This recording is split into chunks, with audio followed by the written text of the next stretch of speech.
L'épisode 25 commence avec Vito qui, après être allé à la forêt pour chercher l'arbre dont parlait Andrés, après qu'il se soit battu avec Camila, il avait pu récupérer la montre qu'elle portait sur son poignet. Avec un air pensif, il tenait la montre dans ses mains. Quant à ce même moment, sa femme arrive et lui demande où il était passé, car il n'était pas présent à son lieu de travail, moins encore, à la maison. Celui-ci, ne voulant pas cacher à sa femme ce qu'il était en train de faire à ce moment précis, lui dit qu'en fait il était dans le quartier, dans la forêt où Andrés a dit s'être fait attaquer, pour retrouver l'arbre et en prendre. Mais sa femme, un peu perplexe, lui demande pourquoi a-t-il fait cela, car, continue-t-elle, la police était déjà en train de faire ses enquêtes, et que ce n'est pas à lui de le faire. Mais Vito lui dit qu'il voulait juste comprendre, car il se pose tellement de questions, et le rythme auquel la police travaille ne l'arrange forcément pas. Mais Tessa, sa femme, lui dit de ne pas se mêler de ça, car, ajoute-t-elle, il pourrait avoir des problèmes si la police venait à être au courant de ça. Mais Vito justifie cela en disant qu'il voulait juste comprendre. Voyant l'attitude de son mari, Tessa lui demande si, en plus de savoir qui a fait ça à Andrés et pour la sécurité de leur ville, est-ce qu'il avait d'autres intentions en faisant cela. De l'autre côté, Camila, après son cauchemar, était complètement bouleversée. Puis, cette dernière se met à repenser à. De l'autre côté, Camila, après le cauchemar qu'elle avait fait, s'était réveillée complètement bouleversée. Puis, cette dernière repense à tout son cheminement avec Vito, la fois où elle devait se marier et qu'elle a été accusée du meurtre de Javier de la Cuesta, du jour où elle a accepté Vito comme petit ami malgré les conflits qu'il y avait entre leurs deux familles, du jour où ils ont couché ensemble pour la première fois. Mais pas que. Le plus bouleversant dans tout ça, c'était le jour où Vito avait témoigné, l'accusant implicitement d'être la meurtrière de son frère. En repensant à tout ça, Camila est complètement bouleversée. Puis, elle se met à pleurer. Puis, Camila, en pleurant, se parle à elle-même en se disant de se calmer et de surtout canaliser ses émotions. En colère, Camila se dit à elle-même qu'elle ne devrait jamais oublier le geste qu'a fait Vito, celui de la trahir. Elle continue en disant que c'était l'homme qu'elle aimait, mais c'est l'homme qui l'a fait condamner, et a exposé la vie de sa femme et celle de son enfant en les envoyant en prison avec son témoignage. De l'autre côté, Elias s'était rendu dans une boîte pour aller s'amuser avec ses potes. Quand, en entrant dans cette boîte, il aperçoit Emma qui, elle aussi, était présente. Lorsque celle-ci les voit, elle s'approche d'eux et ses potes se présentent à elle. Emma leur dit qu'elle était présente là parce qu'elle était accompagnée de Tatiana. Elias lui dit que lui, à son tour, il est venu en compagnie de ses amis pour fêter l'anniversaire d'un d'entre eux. Puis Tatiana fait un geste de la main à Emma pour lui demander de venir.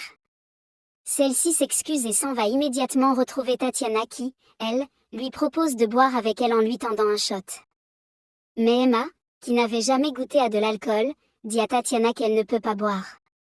Quand soudainement, toutes les personnes qui étaient dans la boîte de nuit se mettent à crier « Allez boire, allez boire !» N'ayant pas le choix, Emma se met à boire la vodka que lui avait donnée Tatiana. Et pendant ce temps, Elias, qui était toujours sur sa table avec ses amis, n'arrêtait pas de regarder Emma, plongeant dans les faux gestes qu'elle pouvait faire. Puis entre eux, ils se disent. Puis l'ami d'Elias lui dit qu'il va aller draguer Emma pour lui. Puis celui-ci vient à la table de Tatiana et Emma et commence à faire son show. Après quelques minutes, Elias, trouvant qu'il était vraiment en train de faire n'importe quoi, suggère d'aller arrêter son pote et lui demander de rejoindre sa table. Quand, à ce même moment, Emma, qui avait consommé de l'alcool, était saoule. Quand celle-ci s'élève, avec le vertige, elle prend appui sur le torse d'Elias, puis s'en va. Cela laisse le jeune homme complètement perplexe. Pendant que Tessa était en train de systématiser son sac, sa mère arrive et lui dit pourquoi elle a invité Emma, alors qu'elle ne faisait pas ça pour se faire de la peine. Mais Tessa lui dit qu'elle ne l'a pas invitée parce qu'elle en avait honte. Elle continue en disant qu'elle a invité Emma parce qu'elle est la risée de toute la ville et qu'en plus de ça, ajoute-t-elle, les gens disent qu'elle est en train de prendre sa place. Alors, elle a jugé mieux de l'inviter pour connaître ses réelles intentions et savoir ce qu'elle veut réellement. Mais sa mère voit tout ça très rigolo et demande à sa fille si elle pense qu'elle pourra également contrôler les faits et gestes d'Emma à l'endroit de son mari pendant la cérémonie du bal. La belle-mère de Tessa continue en disant « Qu'est-ce qu'elle pourra faire dans ce cas si la manière dont Emma va se comporter envers Vito ne lui plaît pas ?» Mais avec un air très serein, Tessa répond à sa belle-mère qu'elle n'aura pas à s'inquiéter car, continue-t-elle, son mari l'aime et ne fera jamais quelque chose qui aille à l'encontre de ses principes.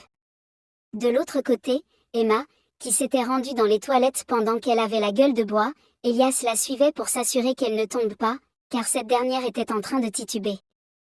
Mais lorsqu'elle voit Elias, elle le repousse et lui demande pourquoi il la suit comme ça. Avec un ton de personne saoule, elle dit à Elias de ne pas la suivre et de la laisser tranquille car elle ne voulait pas de petite amie. Mais cela amuse Elias qui lui demande s'il lui a proposé d'être sa petite amie. Emma, toujours saoule, lui dit qu'elle sait que tous les hommes sont pareils et qu'ils n'ont qu'une seule chose à faire, rendre les femmes amoureuses afin de les faire pleurer. Elle continue en disant que Camilla aimait tellement Vito qu'à la fin, ce dernier l'a trahi et l'a humiliée. Et d'ailleurs, continue-t-elle, c'est pour cette raison qu'elle a perdu la vie. Puis Emma ajoute qu'aujourd'hui, après sa mort, elle est devenue la risée de toute la Spada. Puis elle s'en va dans les toilettes, toujours en titubant. Une fois devant le miroir, elle se voit toute fatiguée, saoule, et repense à ce qu'elle venait de dire à Elias.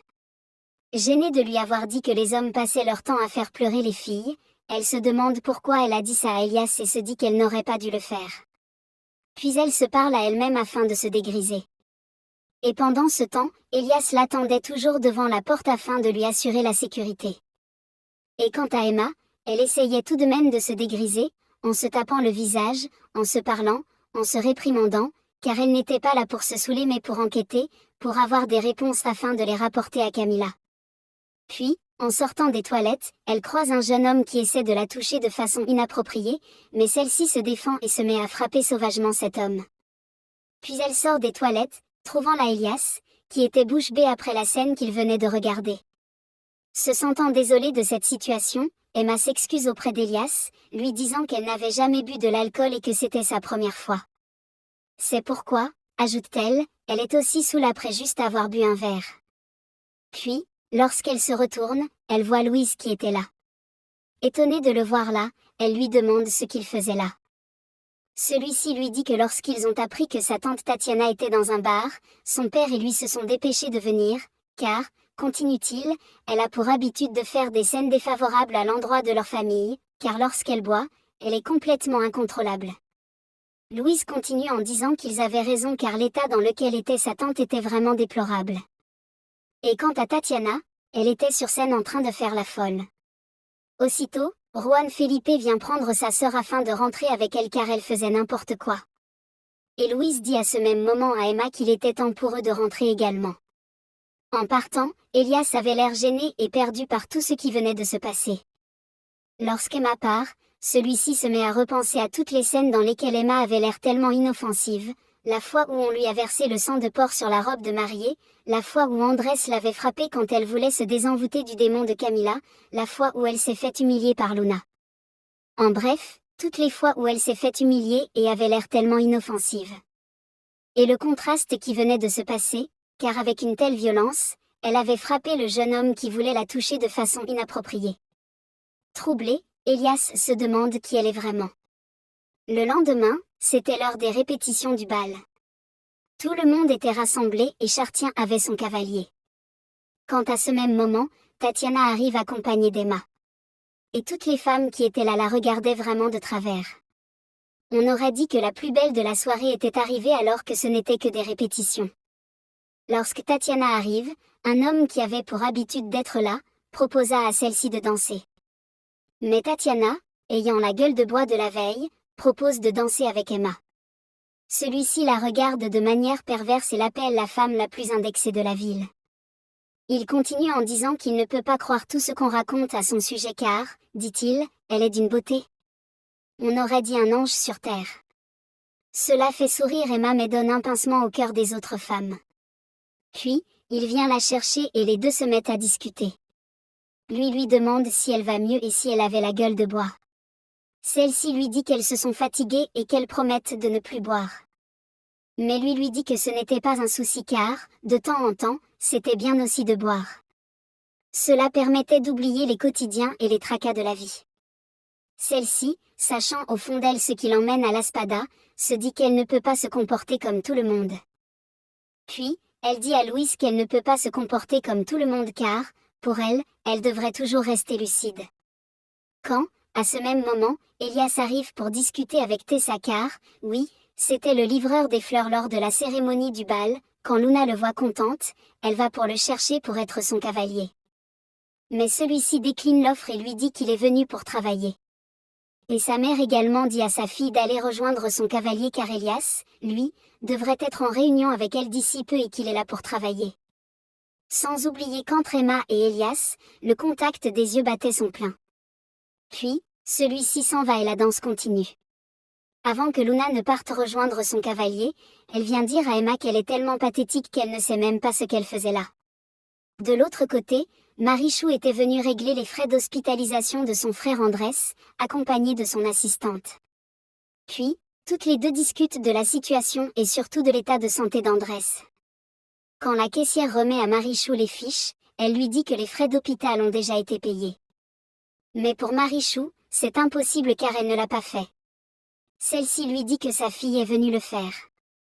Mais Marichou insiste et lui dit qu'il est impossible car elle n'a pas de fille.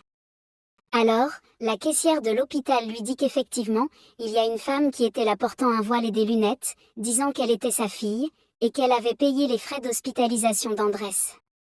Bien évidemment que la fille en question, c'était Camilla. De l'autre côté, après les entraînements du bal, Mildred, la copine de Luna, avait l'air tellement jalouse de la manière dont Luna parlait avec son cavalier. À voir la tête que cette dernière faisait, on comprend qu'elle est amoureuse du cavalier de Luna avec qui sa copine est en train de flirter. Puis Emma arrive lui proposant un jus d'orange, mais celle-ci refuse et lorsqu'elle se tourne, sa mère se fait renverser le jus d'orange sur son habit. Se sentant désolée, Emma s'excuse et cela amuse Luna. C'est ainsi que l'épisode 25 se termine.